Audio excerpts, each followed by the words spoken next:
What is Sucker Punch going to do next? They're done with the work in terms of the Ghost of Yotei, and the studio has already said that the next step is the free multiplayer expansion, Ghost of Yotei Legends, which will be arriving in 2026. That's a short-term plan anyway. Cooperative mode, extra missions, new ways to play, the world that they built, and of course, we can assume to expect a new Game Plus mode as well, and some extra goodies. And beyond that, things, well, kind of get a little bit more interesting.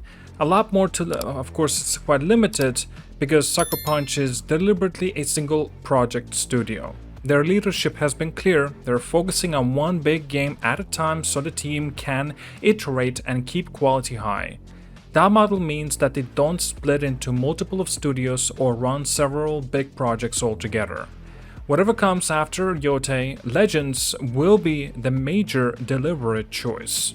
So how should we weight the possibility what's in terms of the next moves? There's basically three realistic paths that at least I see.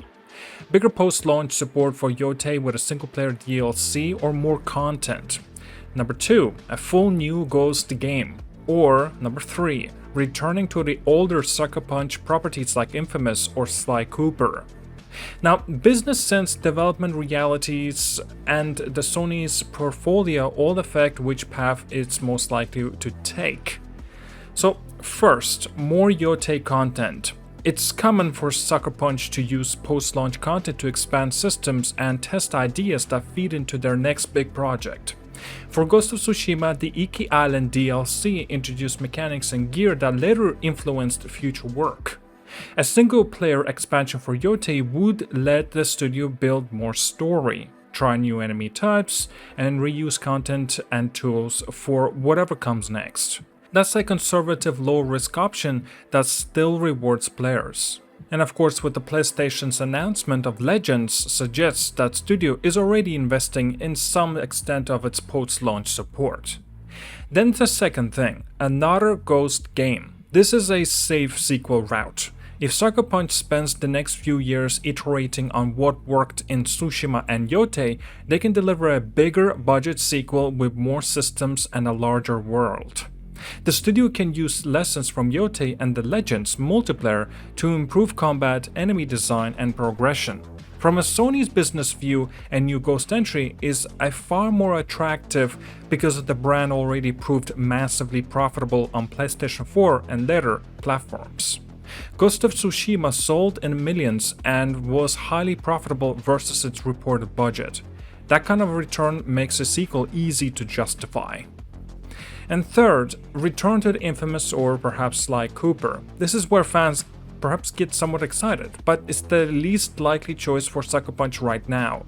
Internally, devs have said that they'd love to see Infamous again, but organizationally, they're set up to do one big project at a time. And Sony's first-party strategy now includes big superhero titles and other costly franchises.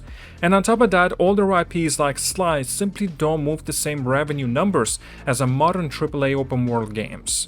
Now, there are leaked PSN revenue lists and older sales figure that show Sly titles were far smaller earnests. Of course, that's when we're comparing from the Ghost franchise. And those numbers matter to the business case. If Sony could get similar return with another Ghost or a new IP, they're simply more likely to fund that over a risky revival. Now, a quick reality check on the money and scale. Ghost of Tsushima reportedly sold over 13 million copies by late of 2024 and generated large revenues compared to its development budgets. A reminder that Sucker Punch can deliver massive profitability when they hit. And by contrast, Infamous Second Son did well for its time. Estimate put in about millions of copies sold, but those numbers still pale next to the biggest PlayStation franchises. And Sly has historically been a niche seller in the modern terms. A beloved franchise, but not one that drives big blockbuster revenue today. Investors and platform holders notice those gaps when deciding where to place the big development bets. Now, all that said, there are some practical signals we should watch for as the studio finishes Legends and moves on. Staffing changes are one cue. hiring ads, studio postings, and public interviews can reveal whether they are recruiting for a new Ghost team or a different genre entirely. Now, post-launch updates and how much the team leans into the systems from Yotei in patches may hint at whether those systems are being grown into a sequel. And finally, what Sony wants matters. If Sony pushes for more live service or superhero work, we could see Sucker Punch steered a certain way. If they want more IP variety, Sucker Punch might get greenlight to try something new entirely. Now, my take, expect Legends in 2026 as the near-term release. After that, the studio will likely choose between continuing the Ghost line with a big sequel or try a brand new IP that still fits their strength: open world, third-person action, and strong melee combat. A return to Infamous or a full Sly reboot is possible in the abstract, but right now it's not the smart bet from a resource and revenue perspective. The studio's one game at a time model makes a new direction a major long-term commitment, so the next project will be chosen carefully and will aim to be the studio's next best idea. Now, of course, getting all this information, I looked through some of the interviews from Sucker Punch Productions and also PlayStation's Legends announcements. There was a clearer kind of official signals that were made, and which is why that they're interested in terms of having hope of Sly or Infamous IP, but there still is a possibility that the sequel towards Ghost of Yotei may be a bigger possibility nevertheless.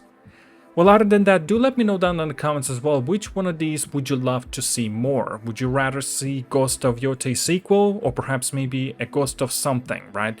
Well, at this case, I really am doubting that we will see Ghost of Yotei sequel, because the way they finished the story, no spoilers, do not worry, I feel that it's not really that necessary to continue Atsu's journey. Nevertheless, I think that Ghost as a franchise, as an IP, really works.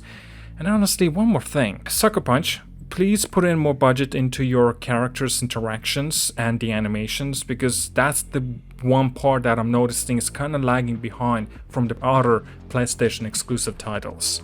But again, I understand perhaps maybe they're going with a different direction, and maybe they'll stay the same as they have already done with Ghost of Tsushima and Ghost of Yotei. Honestly, that will be a little bit disappointing, because I would want them to make a little bit of a more significant step comparing to what they have done with the Ghost of Yotei comparison to the Ghost of Tsushima.